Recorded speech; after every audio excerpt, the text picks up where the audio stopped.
Assalamualaikum warahmatullahi wabarakatuh.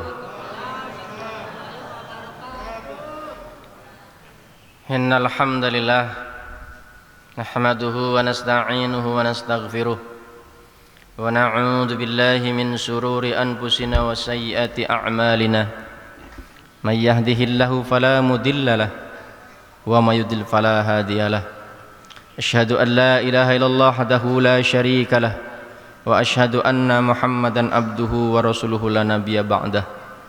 Subhanaka la ilma lana illa ma 'allamtana innaka antal alimul hakim. Rabbi shrah li sadri wa yassir li amri wa hlul 'uqdatam min lisani yafqahu qawli, amma ba'd. Puja-puji hanya milik Allah.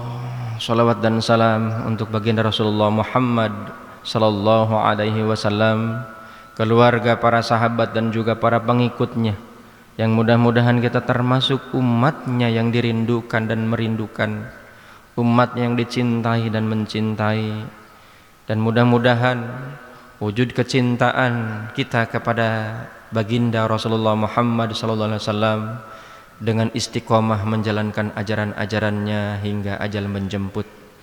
Harapan kita kelak di akhirat nanti kita mendapatkan syafaatul ujubanya dari baginda Rasulullah Muhammad sallallahu alaihi wasallam. Yang saya hormati guru kita Kiai Haji Ahmad Yunus mata'anallahi bituli hayati. Mudah-mudahan Allah senantiasa sehatkan, diberikan panjang umur dalam ketaatan kepada Allah Subhanahu wa taala. Para imam masjid Al-Murtadha, para asatidz yang mohon maaf saya tidak sebutkan satu persatu, namun tidak menguras rasa hormat dan takdim saya. Mudah-mudahan semuanya Allah berikan kesehatan, dijauhkan dari berbagai macam bala dan bencana, dimudahkan segala urusannya, dan juga Allah tetap jaga dalam ketaatan, keistiqomahan iman, Islam, ihsan secara kafah. Dan juga bil khusus pengurus Masjid Al-Murtadha, bil khusus ketuanya yaitu Bapak Zulkarnain, mudah-mudahan Allah tetap jaga, Allah berikan kesehatan, Allah jauhkan dari berbagai macam bala bencana, Allah bahagiakan hatinya, Allah tenangkan pikirannya, Allah jadikan apa yang dilakukannya sebagai sebuah amal, dan mudah-mudahan amalnya Allah terima menjadi sebuah kebaikan untuk tabungan di akhirat kelak. Dan juga seluruh jamaah, bapak-bapak, ibu-ibu yang dirahmati Allah Subhanahu wa taala. Alhamdulillah, hari ini kita ditakdirkan oleh Allah untuk bertemu kembali setelah Allah istirahatkan kita, Allah lelapkan kita dalam tidur.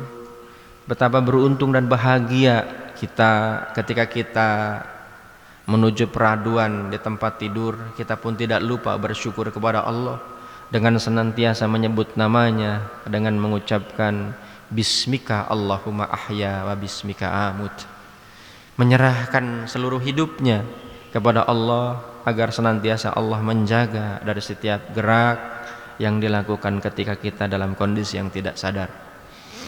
Kemudian Allah bangunkan, ada yang bangun di sepertiga malam, ada yang bangun di tengah malam. Allah bangunkan karena tanda kasih sayang. Tapi ada orang yang tidak menyambut apa yang Allah sudah lakukan dengan dibangunkan tersebut, hanya sekadar buang air kecil kemudian tidur lelap kembali. Tapi ada orang yang kemudian menyambut itu semuanya, dan kemudian dia bergegas untuk taqarrub ilallah, yang diawali dengan bersih-bersih tubuh, kemudian berwudu, bersujud, bermunajat kepada Allah. Setelah itu kemudian dia tidak henti hanya di tempat itu, dan kemudian dia bergegas menggerakkan kakinya, melangkahkan tubuhnya untuk menuju sebuah tempat namanya masjid, untuk bersama-sama melaksanakan sholat subuh berjamaah. Bukan saja itu, tapi juga duduk bersimpuh bersama-sama berjamaah untuk mengupdate diri, menambah wawasan, sehingga dengan kita menambahnya ilmu, semakin kedekatan kita kepada Allah semakin jauh lebih khusyuk, jauh lebih istiqomah, karena dengan keilmuan yang kita dapatkan dari Allah Subhanahu wa taala melalui para perantara guru-guru yang mengajarkan. Jemaah yang dimuliakan Allah Subhanahu wa taala, pagi hari ini kita masih melanjutkan tentang kaji kita pada bulan yang lalu. Namun saya ingin tanya kepada jamaah, apa yang Bapak Ibu ikuti dari setiap taklim demi taklim yang diikuti? Saya mau tanya, apa manfaatnya? Ada yang mau jawab gak? Apa manfaatnya kita ketika kita sudah menambatkan ilmu?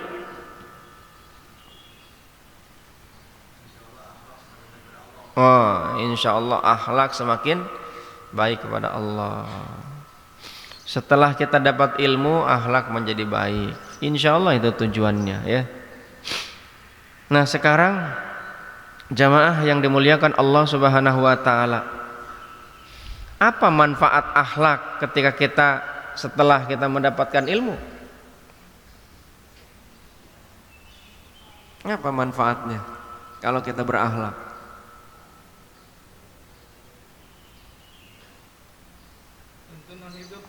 Tuntunan hidup, ya. Saya mau nanya juga, untuk apa Anda berbuat baik?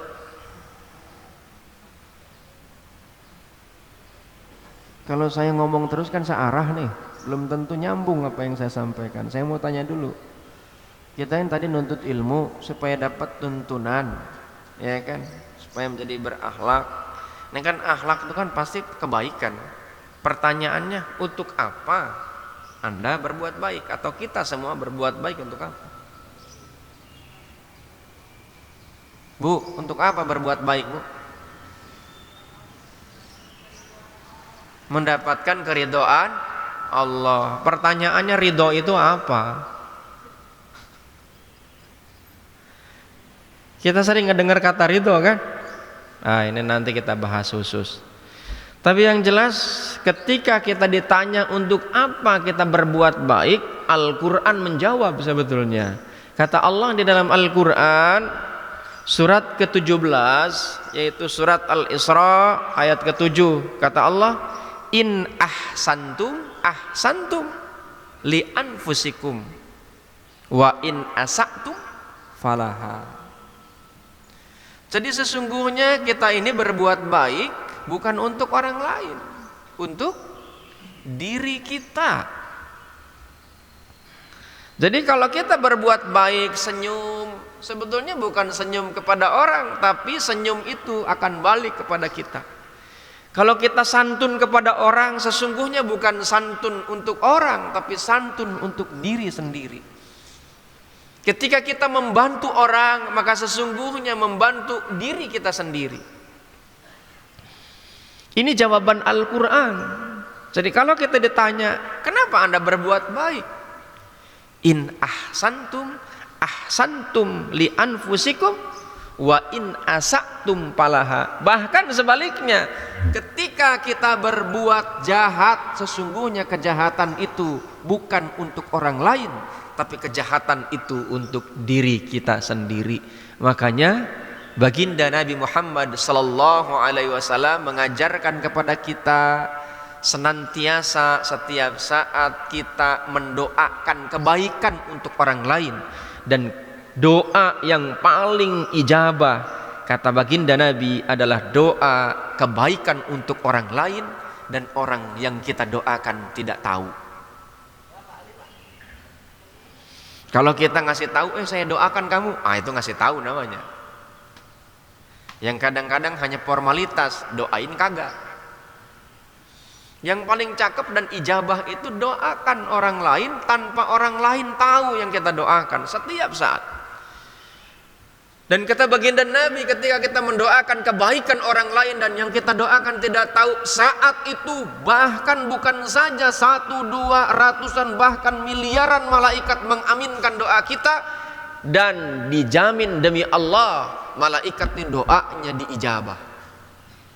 Makanya jamaah yang dimuliakan Allah Subhanahu wa taala, orang yang paling bahagia di atas muka bumi adalah orang yang tidak punya di dalam hatinya rasa iri dan dengki kepada orang lain. Kanjeng Nabi Muhammad SAW ketika ada orang yang menyakiti sekalipun tidak pernah yang namanya ada rasa dendam. Itu yang diajarkan oleh Nabi. Nah, sebab itulah jamaah yang dimuliakan Allah Subhanahu wa taala, banyak memang kita sering mendengar kita ini harusnya berbuat baik setiap saat. Betul, kita ini harus berbuat baik setiap saat. Tapi pertanyaannya, apakah amal kebaikan yang kita lakukan itu jaminan diterima oleh Allah? Apakah jaminan kebaikan yang kita lakukan diterima oleh Allah?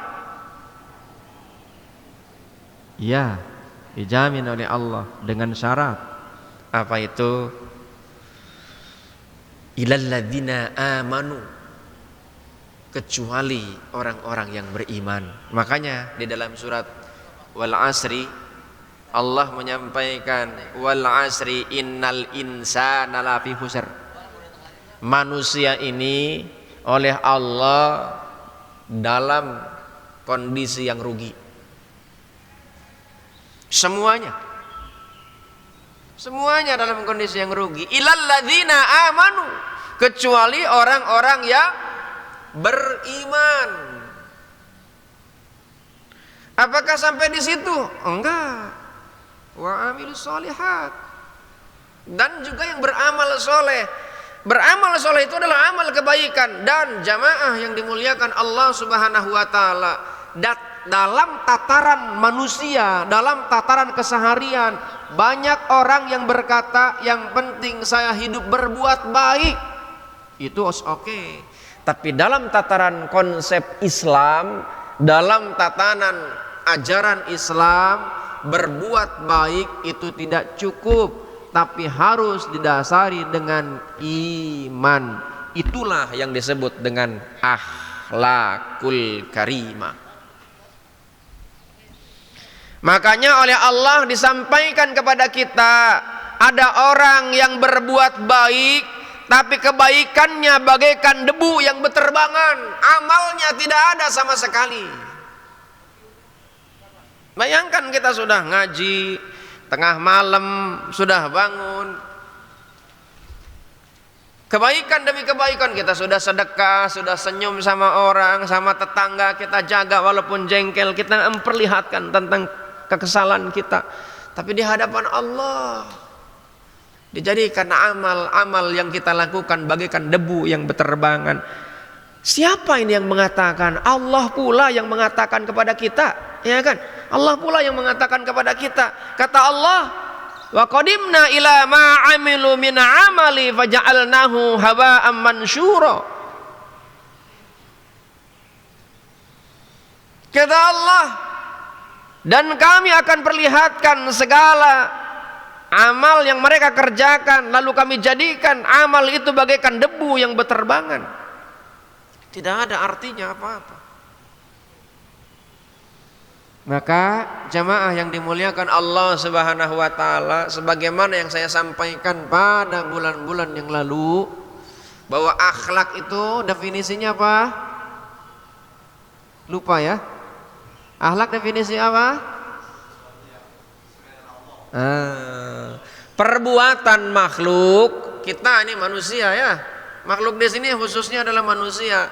Perbuatan kita yang disesuaikan dengan apa yang dimaui Khaliq, yaitu Allah, namanya akhlak. Tetapi akhlak ini bukan settingan, akhlak ini spontanitas.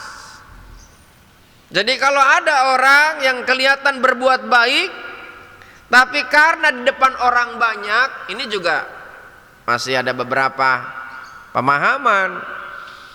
Kita nggak tahu kenapa, karena yang lebih tahu dirinya Allah, malaikat.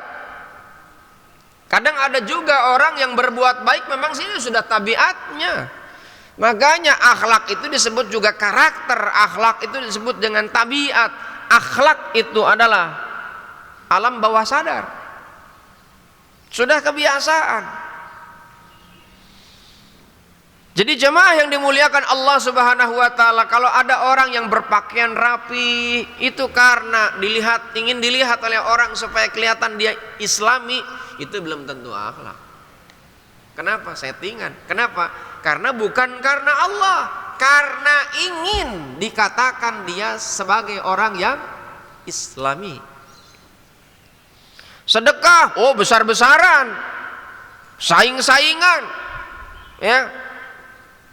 Kenapa? Di depan jamaah. Itu bukan akhlak. Kalau akhlak itu spontanitas, alam bawah sadar. Kayak MC lah, MC itu kalau ngomong kan tertata, betul gak? Karena itu sudah disetting, sudah diatur, sudah ditata. Tapi ketika dalam keseharian, apa ngomongnya seperti MC? Enggak. Ada orang misalnya kayak saya ini kan, saya berpenampilan begini karena lagi ngajar. Dalam keseharian, itu apakah seperti ini? Belum tentu juga.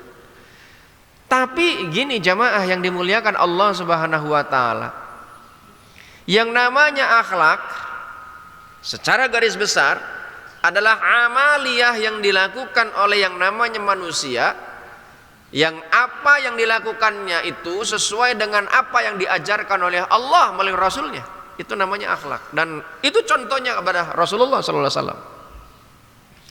Makanya jangan sampai amal-amal yang kita lakukan itu justru menjadi sia-sia.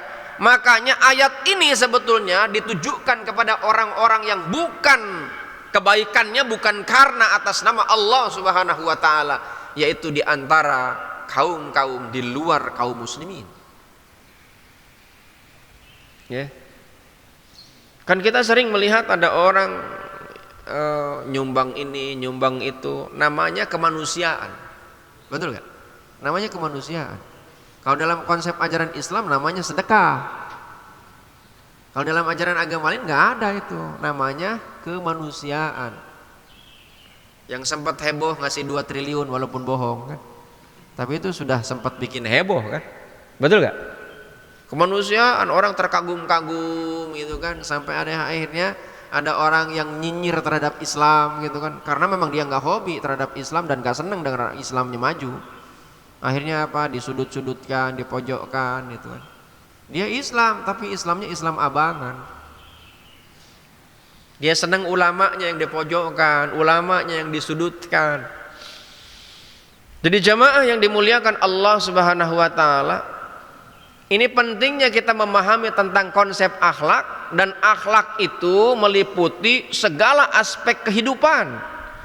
Makanya jamaah yang dimuliakan Allah Subhanahu wa taala, di dalam pembahasan kita nih, kajian kita ini ruang lingkup yang namanya akhlak yang akan kita pelajari ya sekemampuan waktu yang ada. Ya.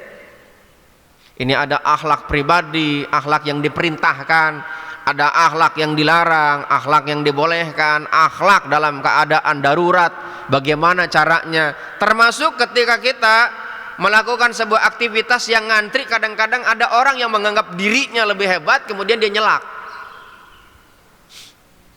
Merasa dirinya terhormat, kemudian dia nyelak. Apakah dibenarkan dalam kondisi akhlak? Nah, itu nanti kita bahas. Ini ruang lingkupnya. Kemudian akhlak dalam berkeluarga, kewajiban timbal balik orang tua dan anak, yang selama ini kita bahas hanya sekedar dosa anak terhadap orang tua atau anak durhaka, tapi jarang dibahas terhadap yang namanya orang tua durhaka kepada anak. Nggak pernah dengar kan? Bahkan jarang itu dibahas. Di akhlak nanti kita bahas. Kemudian apa? Kewajiban, hak dan kewajiban suami istri, kewajiban terhadap karib kerabat. Ini ruang lingkupnya. Kemudian akhlak bermasyarakat, yang baik yang dilarang, yang diperintahkan. Kemudian kaidah-kaidah akhlak, adab, ya. Kemudian akhlak bernegara, itu juga yang akan kita bahas. Hubungan antara pemimpin dan rakyat, hubungan luar negeri, termasuk di dalamnya adalah akhlak dalam beragama. Itu penting. Islam adalah agama yang sempurna. Makanya Ketika Rasulullah melakukan haji wada, Rasulullah mendapatkan wahyu, ya. Itu wahyu terakhir. Dia bilang innad dina indallahil Islam, bahwa agama yang paling diridhoi adalah agama Islam. Al-yauma akmaltu lakum dinakum wa atmamtu wa raditu lakumul Islam ad-dina. Disempurnakan oleh Allah dan telah sempurna. Tidak ada ajaran agama manapun sampai urusan yang paling sangat jorok itu diarahkan dan diatur dalam ajaran agama Islam tersebut. Sampai yang namanya istinja, masuk ke kamar mandi, bagaimana akhlaknya, bagaimana etikanya, itu ada.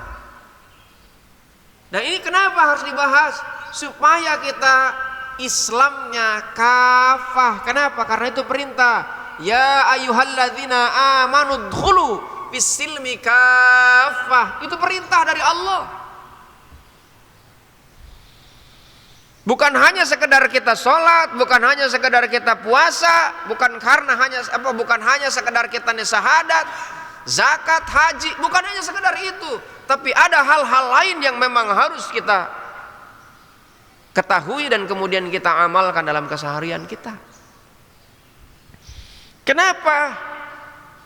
Ya karena jamaah yang dimuliakan Allah Subhanahu wa taala, Islam memang agama yang sempurna yang diturunkan Allah melalui Rasulullah Muhammad sallallahu alaihi wasallam. Makanya mukjizat Nabi Muhammad itu tidak hal-hal yang aneh-aneh sebagaimana yang diberikan kepada nabi-nabi dan rasul yang lain, tapi apa? Akhlak. Sampai-sampai orang-orang yang begitu sangat membenci Nabi Muhammad sallallahu alaihi wasallam itu terkagum-kagum diam-diam. Terkagum-kagum. Kenapa? Salah satu contoh ketika terjadi yang namanya konflik di antara beberapa kabilah, beberapa suku yang ada di Makkah saat itu, yang menganggap dirinya masing-masing mulia, terhormat, itu saling berseteru. Kenapa? Ka'bah itu dulu adalah memang dari dulu, dari sejak Nabi Adam alaihissalam sampai saat ini dimuliakan, termasuk orang kafir sekalipun. Orang kafir Quraisy itu memuliakan Ka'bah. Suatu ketika ada terjadi peristiwa, ya, kejadian di mana Hajar Aswad itu lepas dari tempatnya. Dan Hajar Aswad itu memang dimuliakan juga oleh orang-orang kafir. Dan yang berhak untuk bisa meletakkan kembali adalah orang yang terhormat. Nah, tentu semua kabilah berseteru. Akhirnya memang Allah menggerakkan itu yang namanya para kafirin itu. Dia bilang ada orang yang paling sangat luar biasa. Begini saja dia bilang, siapa orang yang paling pertama masuk ke tempat yang mulia ini, dialah yang berhak untuk memindahkan itu, yang namanya Hajar Aswad. Jemaah yang dimuliakan Allah Subhanahu wa taala, ternyata yang paling pertama kali masuk yang sudah ditentukan hasil kesepakatan konflik yang hampir bertumpah darah itu, menumpahkan darah itu, ternyata Kanjeng Nabi besar Muhammad sallallahu alaihi wasallam yang masuk duluan ke tempat yang mulia, tempat Ka'bah tersebut. Dulu kan belum jadi masjid kan, zaman orang kafir Quraisy itu. Dan memang lapangan terbuka. Nah, jemaah yang dimuliakan Allah Subhanahu wa taala, Rasulullah itu makanya memiliki gelar, ya, selain Al-Amin itu Fatona. Ya. Fatona itu apa? Bahasa kerennya tuh smart. Apa itu? Cerdas. Memang Allah angkat Rasulullah itu enggak sembarangan. Memiliki karakter yang disebut dengan fas, Fatona, amanah, sidik, tabligh. Ya. Nah, ketika Rasulullah yang berhak memindahkan itu, dia dengan kecerdasan yang luar biasa yang tidak terpikirkan oleh 4 kabilah itu, dia ambil sorbannya, dia gelarkan sorbannya, dia masing-masing kabilah sudah pegang ujung-ujung sorban itu.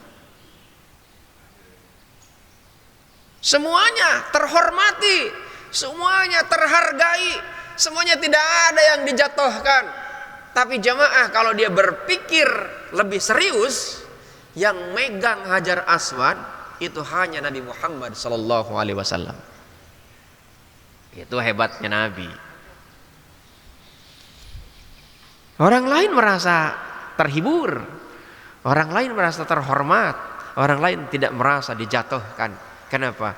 Merasa masing-masing berharga. Dia pegang tuh masing-masing. Itulah hebatnya Islam.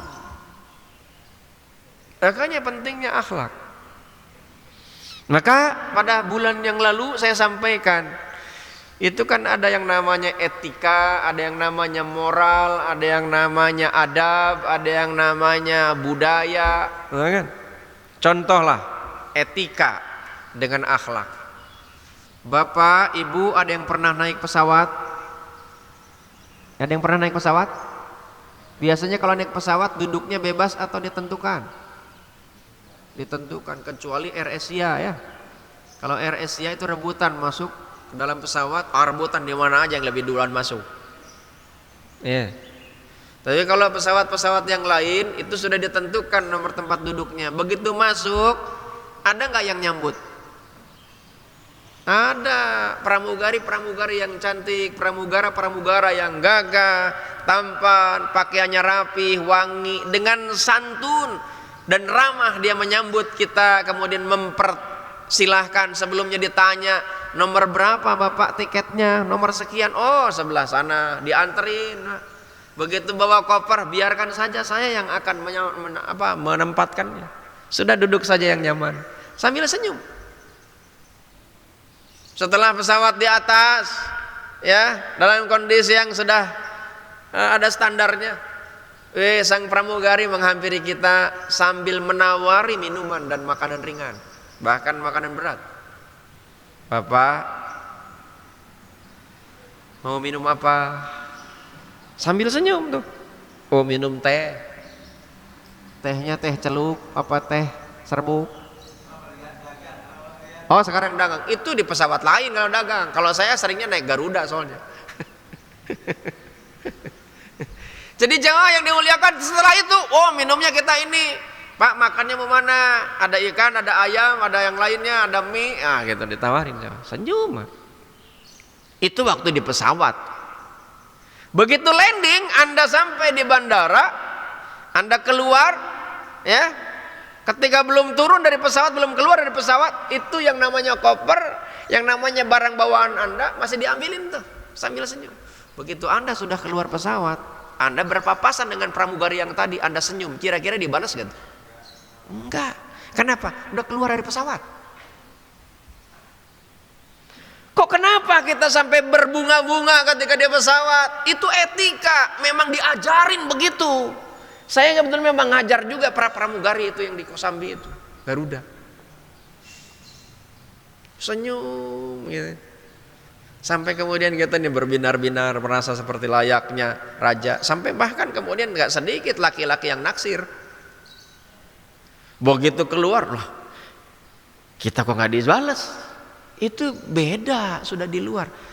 Tapi berbicara tentang akhlak, tidak kenal tempat, tidak kenal waktu, di mana saja itu akan tersenyum kita.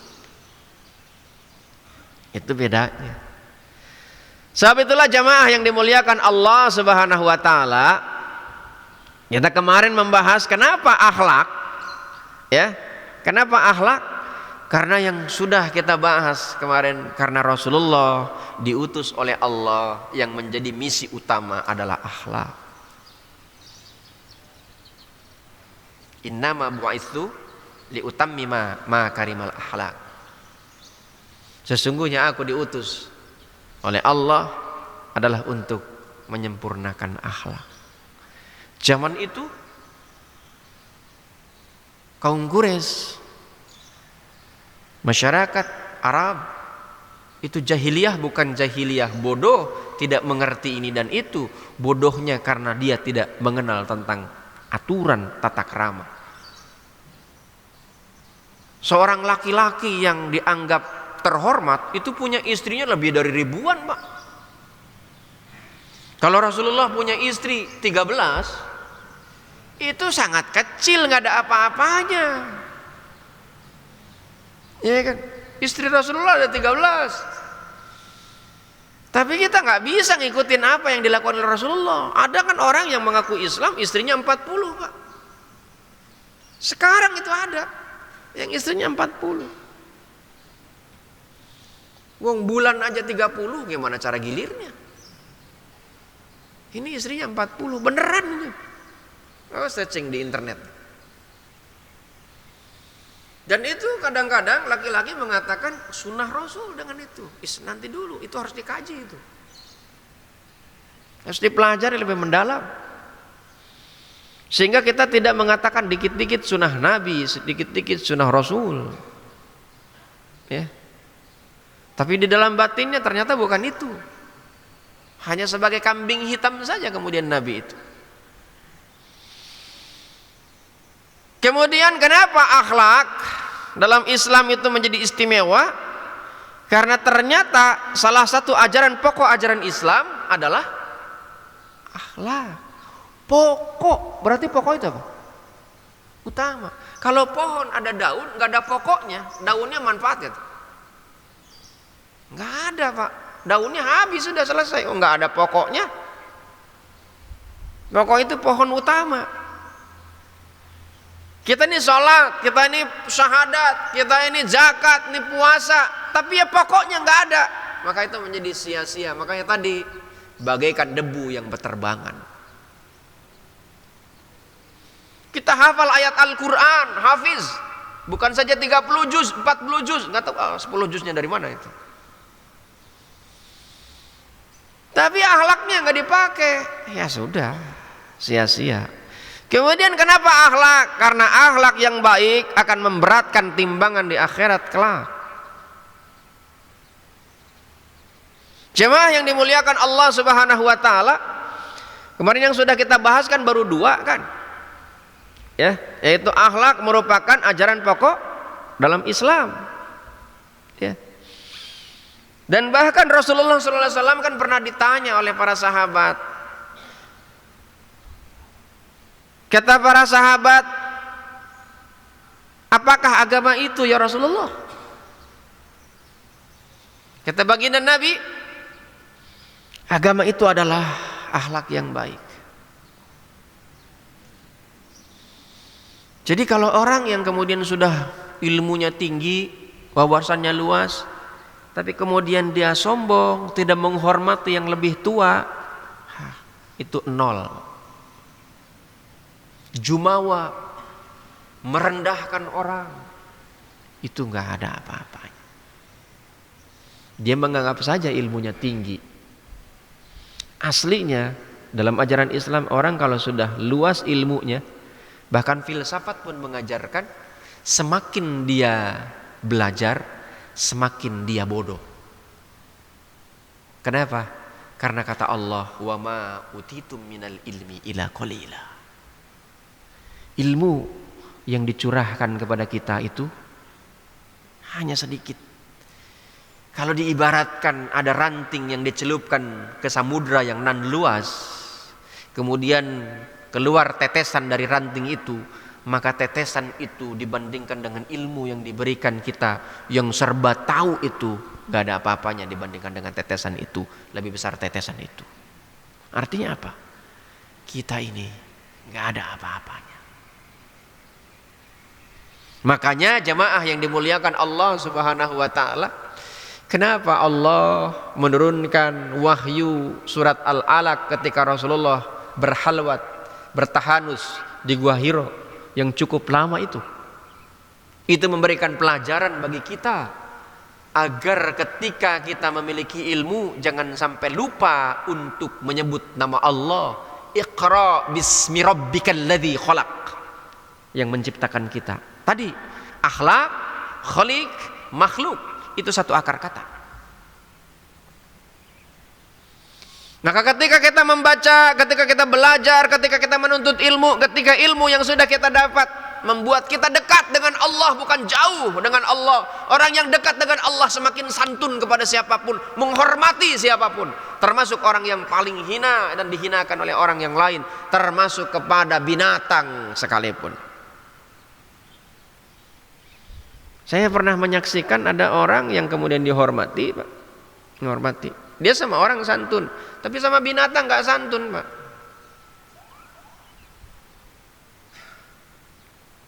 Kok sama binatang harus santun? Oh iya, itu makhluk Allah. Itu makhluk Allah. Salah satunya kucing. Tadi ada kucing ikut ngaji kan di sini, di samping imam. Kucing. Ada orang kucing, Pak. Dia karena dulu lalang ke masjid dilemparin keluar tuh, karena nggak ganggu orang sholat. Ini namanya binatang, kan? Ada yang ditendang. Naudzubillahi min dzalik. Itu akhlak wilayahnya. Ya kan? Jadi jamaah yang dimuliakan Allah Subhanahu wa taala, 3 minggu yang lalu saya silaturahim ke seseorang. Ya, ke seseorang. Di mana? Di Bogor.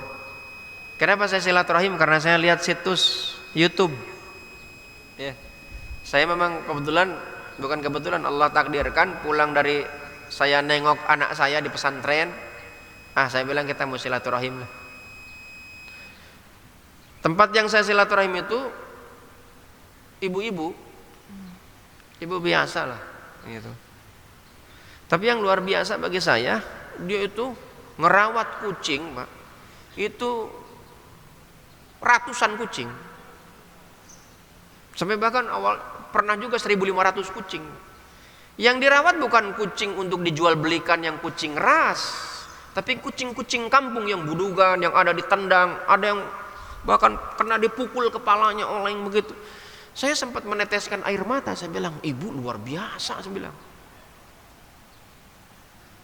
Kalau ngurus anak yatim masih mending, Pak, diarahin masih mengedenger kan. Binatang kan diajak ngomong gak bisa, naik-naik kemana-mana. Kalau rumah yatim, anak-anak, Pak, itu kan manusia, walaupun anak-anak masih bisa didengerin itu, omongannya masih nyambung. Nah kalau binatang, Pak. Sampai kemudian saya sempat ini kan dialog gitu kan. Saya bilang kucing segini banyak, ibu ngasih makan dalam sehari berapa? 1,5 juta Pak sehari. Itu untuk ngasih makan kucing doang. Dari mana? Ya dari kantongnya. Saya bilang bisnisnya apa? Ya suami saya ini ternak lele. Nah jemaah kalau pengen tahu tentang itu, lihat situs YouTube saya, itu ada, saya datang ke sana. Saya silaturahim ke sana, luar biasa, saya bilang, untuk mantap lah bilang. Saya aja belum tentu sanggup begitu. Saya di rumah punya kucing 6, Bu, ini baret-baret, Pak. Dicakar, digigit. Kemudian buang kotoran di kasur tempat tidur saya. Itu kalau kemudian nih kita itu binatang. Binatang itu. Ya kita bersihkan saja. Rasulullah itu pencinta binatang juga. Dia sangat santun kepada yang namanya kucing, dan kucing Rasulullah itu namanya Muiza. Nama kucing Rasulullah senantiasa memangku itu kucingnya ketika para sahabat ataupun ada tamu, tetap dia pangku dengan penuh kasih sayang. Itu Rasulullah Sallallahu Alaihi Wasallam. Nah kita mau contoh siapa?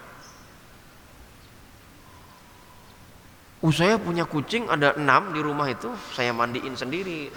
Nggak pernah saya biarkan kucing itu kelaparan. Itu makanan saya ler aja di situ. Habis saya isi.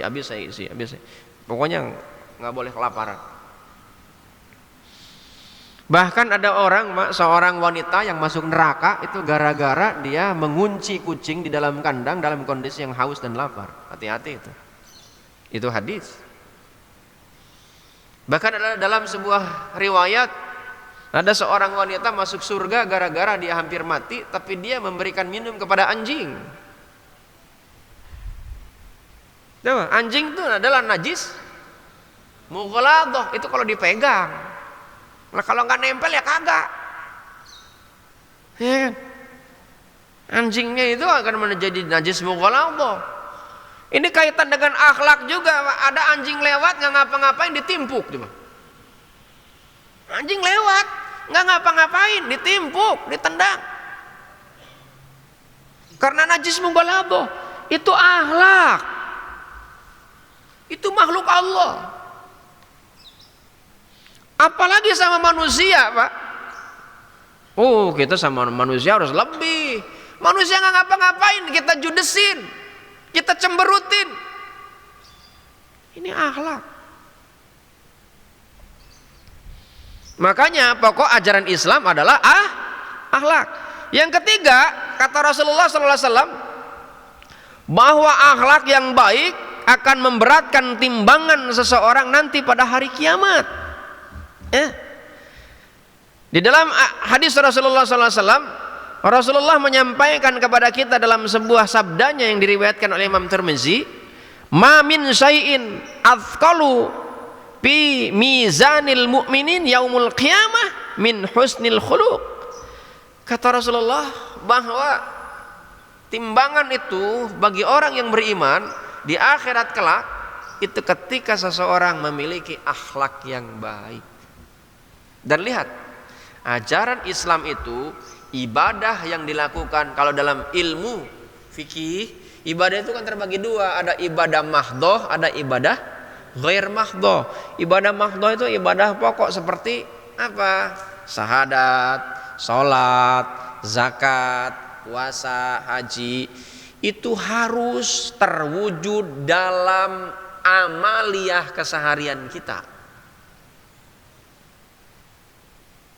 Salat contohnya oleh Allah dijelaskan, inna sholata tanha anil fahsya'i wal munkar.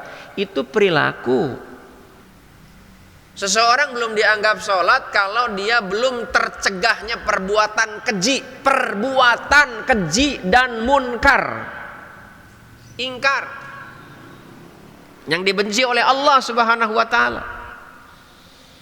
Sholat tapi maling, sholat tapi nipu, sholat tapi sama orang dengkian, sama orang sombong, ria, nuduh orang, gitu kan, enggak legowo, gitu kan. Jadi jemaah yang dimuliakan Allah Subhanahu wa taala, kalau kelak kita ingin diberatkan timbangannya di akhirat, maka perbaikilah akhlak. Di dalam hadis yang lain, Rasulullah SAW menyampaikan kepada kita, ya, kaitan dengan yang namanya akhlak itu memberatkan timbangan. Ini yang disampaikan oleh baginda Nabi Muhammad SAW, yang diriwayatkan dari Ibnu Umar, bahwa pernah ditanya kepada Rasulullah, wahai Rasulullah, orang mukmin yang paling utama itu siapa? Rasulullah menjawab, orang yang paling baik akhlaknya dari mereka. Dan bahkan di dalam hadis yang lain, Rasulullah SAW menyampaikan termasuk adalah orang yang ibadahnya biasa-biasa saja, bukan ahli ibadah tapi akhlaknya baik. Tapi ada orang yang ahli ibadah tapi akhlaknya biasa-biasa saja, maka timbangannya biasa-biasa saja di hadapan Allah. Makanya wahai orang-orang yang masih muda tapi ilmunya luas, tetaplah cium tangan sama yang senior, sama yang lebih tua, ya, itu menandakan sebagai sebuah kerendahan hati. Jangan menganggap, oh dia kan anak buah saya. Coba bayangkan kalau bos cium tangan sama anak buahnya, cakep gak tuh? Cakep, Mak. Kalau bos cium tangan sama anak buahnya. Oh, kenapa? Karena anak buahnya lebih senior. Ya. Tidak membuat dirinya menjadi hina itu kayaknya. Kan kalau yang ajaran kaum penjajah yang sekarang ini masih terus jalan adalah open house. Pernah dengar istilah open house? Itu peninggalan kaum penjajah. Itu open house itu biasanya hari raya, ya. Itu yang melakukan open house biasanya itu rakyat biasa jelata atau pejabat. Pejabat, dan kemudian rakyat jelatanya pada bawa tentengan tuh. sambil ngesot-ngesot. Harusnya kalau dalam ajaran Islam open house itu kita yang mendatangi orang yang lebih rendah dari sisi penghasilan, dari sisi ilmu, datang sama mereka, kita memberikan penghormatan sama mereka. Kita yang bawa tentengan, kita penghasilannya lebih gede. Itulah yang dalam bahasa Islam namanya silaturahim. Jadi jamaah yang dimuliakan Allah Subhanahu wa taala, kalau kita ingin mendapatkan kemuliaan di sisi Allah kelak di akhirat, akhlak. Kenapa? Karena buah dari ajaran-ajaran ibadah itu adalah akhlak, ya. Dan bahkan yang nomor 4, jemaah yang dimuliakan Allah Subhanahu wa taala, yang nomor 4 itu kata baginda Nabi bahwa baik buruknya akhlak seseorang sebagai ukuran kualitas iman. Kalau tadi yang memberatkan timbangan, kualitas imannya seseorang dianggap berkualitas atau tidak itu dilihat dari akhlaknya. Karena iman itu nggak kelihatan, karena iman urusannya adalah hati, diri dengan Allah Subhanahu wa taala. Tapi kelihatan nanti dari sisi amalnya. Maka orang yang beriman ketika hari ini masjid ini membutuhkan untuk renovasi, nggak pakai mikir panjang itu. Nggak mesti harus diajak, kamu berapa, itu masih ngajak. Mesti harus ditunjuk. Orang yang beriman dia nggak pakai mikir. Kenapa? Karena dia tahu persis bahwa imbalan dari Allah jauh lebih besar. Benar. Ini tentang keyakinan kepada Allah. Akhlak pun tentang keyakinan kepada Allah Subhanahu wa taala. Makanya jamaah yang dimuliakan Allah Subhanahu wa taala, kata baginda Nabi, akmalul mu'minin imanan ahsanuhum khuluqan. Ini isim tabdil kan? Akmalul mu'minin imanan ahsanuhum khuluqan. Sesempurna-sempurnanya akmal itu. Kamal itu artinya sempurna, ya. Tapi kalau akmal itu lebih sempurna. Sesempurna-sempurnanya iman seseorang ahsan. Ahsan itu adalah paling baik, sebaik-baik. Itu kan? Asal kata dari hasan. Jadi jamaah yang dimuliakan Allah Subhanahu wa taala, itu dari mana? Akhlaknya. Akhlaknya. Ibu santun kepada anak itu akhlak. Maka lihat, apalagi di era seperti saat ini, kita nggak bisa itu mengarahkan anak dengan cara dibentak, dengan cara dimarahi. Dia berontak walaupun dia anak. Bahkan nanti akan ada kalimat yang menyakitkan. Saya nyesel dilahirkan dari ibu yang cerewet. Saya nyesel punya ibu yang marah-marah mulu. Coba. Padahal kita ini bukan marah, dia ingin baik gitu. Tapi caranya yang tidak baik. Dengan cara marah itu awalnya dari kekesalan. Dan ingat, kebaikan itu tidak bisa bercampur dengan keburukan. Ibarat minyak dengan air, mau diaduk tetap walaupun sama-sama cair, diaduk itu nyatu tapi misah lagi. Coba aja. Anda satuin tuh sama-sama cairan itu minyak dengan air, Anda aduk, memang awalnya nyatu diaduk, tapi nanti misah lagi. Sama yang namanya al-haq itu dengan batil itu nggak bisa menjadi satu, pasti berpisah.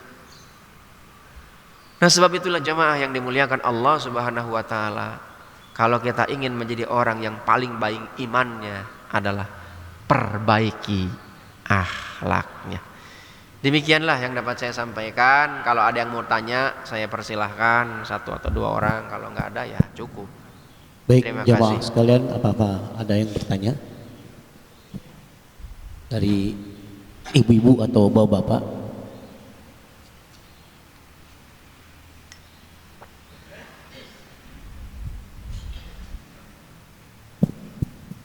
Assalamualaikum warahmatullahi wabarakatuh. Waalaikumsalam warahmatullahi wabarakatuh. Izin bertanya Pak Ustadz, bagaimana cara kita menjaga amalan-amalan kita agar pada akhirnya tidak seperti debu yang bertebar. Bagaimana cara Jaga amalan-amalan kita, Pak Ustadz. dalam keseharian ya? Iya. Oh. Kalau Sunan Kalijogo itu memberikan kepada kita, itu salah satu amalan itu menjaga hati. Ya, menjaga hati. Kenapa? Karena hati yang menentukan kita ini merasa nyaman atau tidak, merasa enak atau tidak, merasa bahagia atau tidak, merasa senang atau tidak. Dan hati ini ternyata itu harus dijaga juga. Makanya ada yang disebut dengan tombo hati, itu ada 5. Itu Sunan Kalijogo. Ini memang berdasarkan hadis. Salah satunya apa? Satunya adalah maca Quran. Baca Quran berikut maknanya. Sebelum masuk ke makna, baca Quran itu ada terjemah kan? Karena terjemah itu paling tidak kita mendapatkan informasi singkat. Karena yang dimaksud Al-Quran bukan hanya segitu. Karena itu terjemah itu mencoba memindahkan bahasa yang kita tidak pahami dengan bahasa yang kita pahami. Tapi itu yang menerjemahkan bukan orang sembarangan, tapi orang yang ahli bahasa. Supaya kita bisa memahami maknanya, ada yang namanya tafsir. Kan ada kajiannya kan? Tafsir dan hadis. Tafsir itu muncul itu karena ada orang yang mempelajari secara khusus, termasuk di dalamnya kapan itu ayat Al-Quran itu turun. Namanya asbabun nuzul. Dan turunnya ayat Al-Quran itu sebabnya apa? Karena ada orang yang kemudian menafsirkan ayat Al-Quran enggak mengkaitkan dengan asbabun nuzul. Akhirnya apa? Enggak nyambung dalam amaliyah keseharian. Nah, supaya bisa kita menjaga amaliyah kita supaya tetap baik, maka kita ini harus mengikuti tuntunan yang ada di dalam Al-Quran. Satu, selain Al-Quran ada yang namanya hadis, sunnah Nabi Muhammad SAW, baik itu qauliyah, fi'liyah, takririyah, hamiyah. Hadis ini pun sama. Ada yang menafsiri hadis, tapi ada orang yang memang menafsiri hadis dia hanya tekstual, ya tekstual itu kalimat per kalimat. Tapi ada orang yang memahami isi maknanya. Kenapa? Karena dia tahu tentang kapan itu Rasulullah mengeluarkan kalimat itu, atau Rasulullah melakukan itu. Itu namanya asbabul wurud. Kalau dalam ilmu hadis. Kalau Al-Quran asbabun nuzul, kenapa itu turun ayat Al-Quran? Karena ayat Al-Quran biasanya turun berkaitan dengan hal-hal tertentu. Berkaitan dengan hal-hal tertentu. Ada peristiwa. Hadis juga sama, ada peristiwa. Kenapa Rasulullah mengeluarkan kalimat itu? Jadi yang pertama adalah baca Quran dan maknanya. Yang kedua, bergaul dengan orang-orang soleh. Kalau bergaul dengan orang yang salah, kita akan ke bawah salah. Di dalam akhlak, ya, di dalam akhlak, bahwa akhlak seseorang itu tergantung dengan siapa dia bergaul. Akhlak apa? Ahsanuhum khuluqan li ihwanihi. Kebaikan akhlak seseorang tergantung dengan siapa dia bergaul. Maka untuk menjaga amaliyah kita, nah ibu cakep bergaulnya dengan ibu-ibu majelis taklim, bergaulnya dengan ibu-ibu yang senang ke majelis taklim, bukan dengan ibu-ibu yang senang ngerumpi. Ke bawah itu nanti kita, ke bawah arus pasti. Supaya amaliyah kita terjaga. Ya. Kemudian apa lagi? Bangun malam, ya, bangun malam. Bangun malam untuk apa? Kenapa? Karena Allah yang maha membolak-balikan hati. Muqallibal qulub, tsabit qalbi ala dinika wa ala ta'atik. Itu kan doa. Doa yang diajarkan Rasulullah, minta di sepertiga malam terakhir. Supaya apa? Hati kita istiqomah. Supaya Allah tetap mengistiqomahkan hati kita di jalan yang benar. Kemudian apa lagi? Puasa. Puasa ini juga sama, menjaga amaliyah kita tetap stabil. Tapi puasanya adalah puasa yang diajarkan sesuai dengan syariat. Emang ada yang tidak sesuai dengan syariat? Ada. Puasa yang hanya menahan lapar dan haus, itu bukan syariat. Orang mau operasi aja puasa, disuruh puasa sama dokter. Ini puasa yang sesuai dengan syariat itu ada sahur, menjaga lisan, menjaga pandangan, menjaga pendengaran, menjaga hati. Oh gitu. Itu kira-kira Bu. Ada yang lain? Bapak-bapak? Cukup ya? Jazakallah khairan katsiran. Sama-sama Ibu. Dan ibu-ibu yang dirahmati Allah, bapak-bapak yang dirahmati Allah, lebih lengkap bisa lihatlah di saya punya channel ya, walaupun belum lama gitu kan. Kenapa? Tujuannya adalah supaya itu bisa terpublish luas kajian yang dilakukan, sehingga banyak orang menikmati dari kajian ini. Ya, kadang saya juga minta pendapat guru yang lain, karena kan ilmu itu luas. Saya makanya kenapa mengkhususkan hanya bidang ini, karena yang lainnya belum tentu saya kuasain. Ya. Jadi jamaah mohon maaf apabila ada hal-hal yang kurang, yang baik datangnya dari Allah, yang buruk datangnya dari saya pribadi. Inilah yang dapat saya sampaikan. Mudah-mudahan kita semuanya diistiqomahkan oleh Allah untuk berakhlak yang baik, dan mudah-mudahan senantiasa Allah jaga kita untuk senantiasa beramal di jalan yang baik. Mari kita akhiri dengan doa kafaratul majlis. Allahumma shalli ala sayyidina Muhammad wa ala ali sayyidina Muhammad. Subhanakallahumma wa bihamdika asyhadu an la ilaha illa anta astaghfiruka wa atubu ilaik. Rabbana dzalamna anfusana wa illam taghfir lana wa tarhamna lanakunanna minal khasirin. Rabbana taqabbal minna innaka antas samiul alim wa tub alaina innaka antat tawwabur rahim. Rabbana atina fid dunya hasanah wa fil akhirati hasanatan wa qina adzabannar. Subhana rabbika rabbil izzati amma yasifun, wassalamun alal mursalin, alhamdulillahi rabbil alamin, wal afu minkum. Assalamualaikum warahmatullahi wabarakatuh.